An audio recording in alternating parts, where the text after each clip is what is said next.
कराची में बारिश इंतजामिया के दावे बहा कर ले गई। शहर की अहम शाहराएं और अंडरपासेस नालों में तब्दील हो गए। पानी जमा होने से कई गाड़ियां डूब गईं। ट्रैफिक जैम होने से गाड़ियों की कतारें लग गईं। शहरियों को परेशानी का सामना करना पड़ा। बारिश का सिलसिला कल तक जारी रहने का इम्कान है। कराची की शारा फैसल नहरे फैसल में तब्दील हो गई। ज्यादातर हिस्सा डूब गया। कराची सदर में सबसे ज्यादा बारिश। पीएफ फैसल और मसरूर के इलाकों में भी बादल जमकर बरसे। नाजिमाबाद, हदीद और दीगर इलाकों में भी मूसलाधार बारिश। नालों की सफाई ना होने पर ज्यादा मसाइल का सामना करना पड़ा। अभी 2 मिनट की बारिश हुई है और 2 मिनट की बारिश के अंदर आप देख सकते हैं यहाँ पे क्या हाल हुआ है।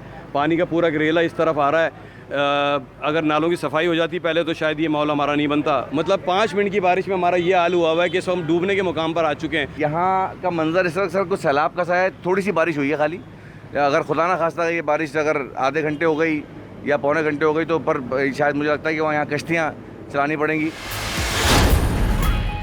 के इलेक्ट्रिक की मेहरबानी से रहमत बन गई ज़हमत। बारिश शुरू होते ही आधे से जायद शहर की बिजली गायब। जहां जहां बूंदें गिरी वहां वहां बिजली बंद हो गई। कई इलाकों में मुसलसल 4 घंटे से बिजली नहीं आ रही। तर्जुमान के इलेक्ट्रिक का कहना है एहतियाती तदाबीर के तौर पर खुद बिजली बंद की गई।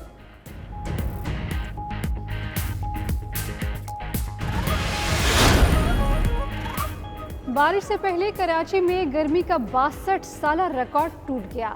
1958 में जुलाई में दर्जा हरारत 42.2 तक पहुंचा था। 62 साल के बाद जुलाई में दर्जा हरारत 42.6 को छू गया था। कराची में आमतौर पर जुलाई के दौरान दर्जा हरारत 33 तक रहता है।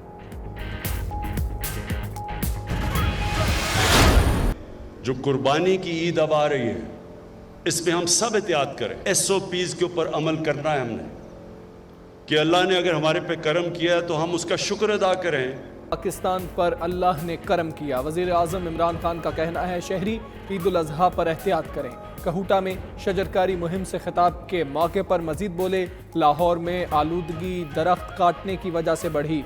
अगले साल अगस्त तक 1 अरब दरख्त लगाएंगे। आलमी अदालत इंसाफ के फैसले पर एक और फराग दिलाना इक़दाम। भारत को जासूस कमांडर कुलभूषण जाधव तक तीसरी बार कौंसलर रसाई देने का फैसला। दफ्तर खारजा का कहना है पाकिस्तान ने भारत को आगाह कर दिया।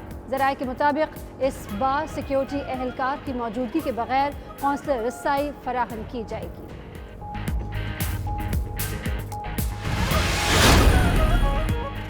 हुकूमत कुलभूषण के लिए ऑर्डिनेंस ले आई। ऑर्डिनेंस का वक्त भी गुजर गया।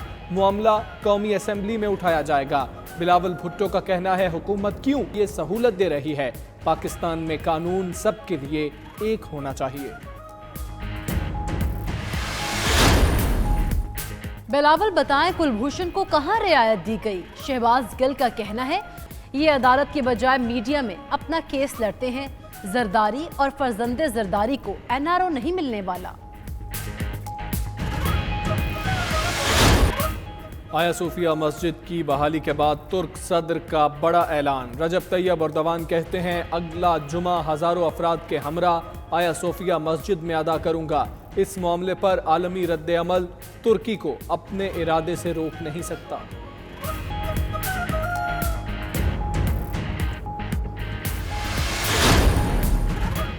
तेल कंपनीज की ब्लैकमेलिंग पर पेट्रोलियम डिवीजन का सरेंडर। 26 जून को पेट्रोलियम मसनूआत की कीमत में रिकॉर्ड इजाफे की वजह 92 न्यूज़ ने मालूम कर ली। वजारत खजाना की रिपोर्ट के मुताबिक तेल कंपनीज के सामने पेट्रोलियम डिवीजन की एक न चली। इजाफी टैक्स के लिए तेल सस्ता करने के बजाय महंगा कर दिया गया।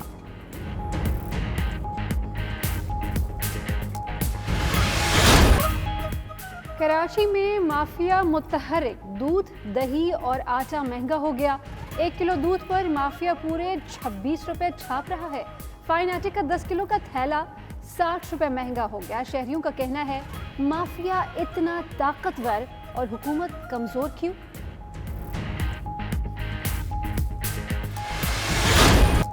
आसिफ अली जरदारी और फरयाल तालपुर के खिलाफ शवाहिद को हतमी शक्ल दे दी गई। 10 माह के दौरान जाली अकाउंट्स में 4.5 अरब के ट्रांजैक्शंस, ठट्टा वाटर सप्लाई रेफरेंस में फर्द जुर्म करने के लिए वीडियो लिंक इंतजाम करने की हिदायत।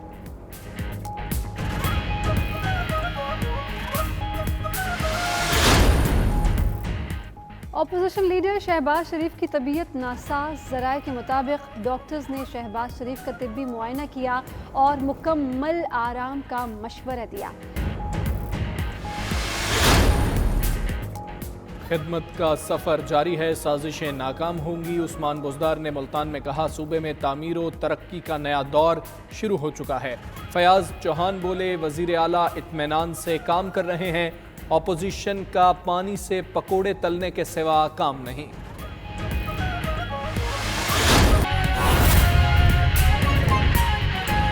हाई कोर्ट की तरफ से एक स्टे लिया गया। फर्क यहां से शुरू होता है। पहला फर्क तो मैंने बता दिया कि इसको पब्लिक किया गया। इस कमीशन से पहले पाकिस्तान की तारीख में, मुझे आप बता दें अगर मेरी यादाश्त में या मालूमात में कोई गलती है, कोई कमीशन आज तक पब्लिक नहीं हुआ।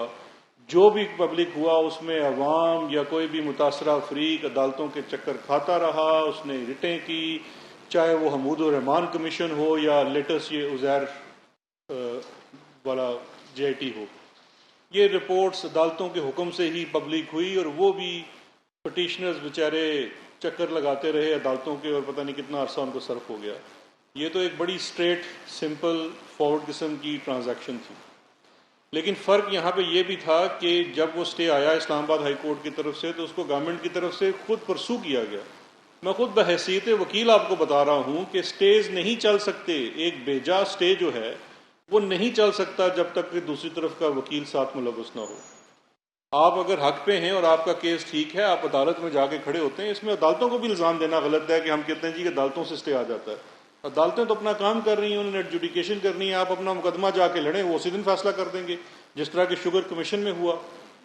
बहुत जोर से, बहुत जोरावर लोग अदालत में गए, हुकूमत ने अपना मौक़िफ़ अदालत के सामने रखा, इस्लामाबाद हाई कोर्ट ने वो स्टे वकेट कर दिया। पहले उन्होंने हम पे पाबंदी लगा दी, स्टे दे दिया कि आप इनके खिलाफ कोई कार्रवाई नहीं करेंगे। गवर्नमेंट का मौक़िफ़ सुना गया, उसको कोई उसमें एडजर्नमेंट नहीं ली गई, इमीडिएटली उसको परसू किया गया, वो खारिज कर दिया गया।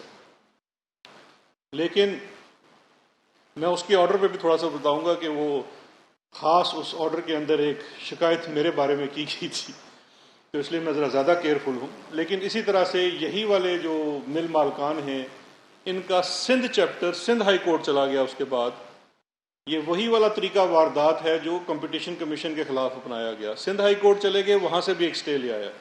हुकूमत ने फैसला किया कि हम इनकी हरकत को सुप्रीम कोर्ट ऑफ पाकिस्तान में चैलेंज करेंगे। अटॉर्नी जनरल साहब को इंस्ट्रक्शंस दी गई। अटॉर्नी जनरल साहब ने सुप्रीम कोर्ट ऑफ पाकिस्तान में वो मामला चैलेंज किया। ऑनरेबल सुप्रीम कोर्ट ने, आपको पता है, कुछ दिन पहले वो सिंध हाई कोर्ट का स्टे वकेट कर दिया। साथ ही उन्होंने ये हुक्म दिया कि जितनी भी पेंडिंग पटिशन्स इस मामले के ऊपर हैं, उनका हाई कोर्ट्स, जो भी रेलेवेंट हाई कोर्ट्स हैं, वो 3 हफ्तों के अंदर उसका फैसला करें। क्योंकि इसमें जो इस्लामाबाद हाई कोर्ट की स्टे को वकेट करके मुकदमे का तफसीली फैसला भी अब कल आ चुका है, उसके जवाब में इंट्रा कोर्ट अपील भी की हुई है, जो इस वक्त 2 रुकनी बेंच इस्लामाबाद हाई कोर्ट का सुन रहा है। As per supreme court order ये 3 हफ्तों के अंदर तय होना है। लेकिन फ़र्क ये है कि जहाँ पे अवाम के हकूक़ के तहफ़्फ़ुज़ के लिए हुकूमत खड़ी है और अवाम के साथ खड़ी है, तो वो इन्हीं मिल मालकान, मालदार मालकान जो कहते हैं जी चीनी बड़ा घाटे का सौदा है, लेकिन अगर आप वकला की लिस्ट देख लें तो माशाल्लाह चोटी के वकील हैं उनके पास और लिटिगेशन भी बहुत ज़्यादा कर रहे हैं, उसको हटवा के स्टेज को खारिज करके इस वक्त हम बिल्कुल उसमें एक्शन लेने के लिए आज़ाद हैं। उस एक्शंस के ऊपर मैं अभी आपके साथ शेयर करूंगा। लेकिन यहाँ मैं ज़रूरी समझता हूँ कि जो एक बड़ी हेडलाइन जो आज की है वो आटे वाले इशू के ऊपर एक ख़बर है जो आपसे शेयर करनी है। आटे का आपको याद होगा जब चीनी का कमीशन बना तो इसके साथ साथ आटे का कमीशन भी बना। मालदार मालखान जो कहते हैं जी चीनी बड़ा घाटे का सौदा है, लेकिन अगर आप वकला की लिस्ट देख लें तो माशाल्लाह चोटी के वकील हैं उनके पास और लिटिगेशन भी बहुत ज़्यादा कर रहे हैं। उसको हटवा के स्टेज को खारिज करके इस वक्त हम बिल्कुल उसमें एक्शन लेने के लिए आज़ाद हैं। उस एक्शंस के ऊपर मैं अभी आपके साथ शेयर करूंगा, लेकिन यहाँ मैं ज़रूरी समझता हूँ कि जो एक बड़ी हेडलाइन जो आज की है वो आटे वाले इशू के ऊपर एक ख़बर है जो आपसे शेयर करनी है। आटे का आपको याद होगा जब चीनी का कमीशन बना तो इसके साथ साथ आटे का कमीशन भी बना।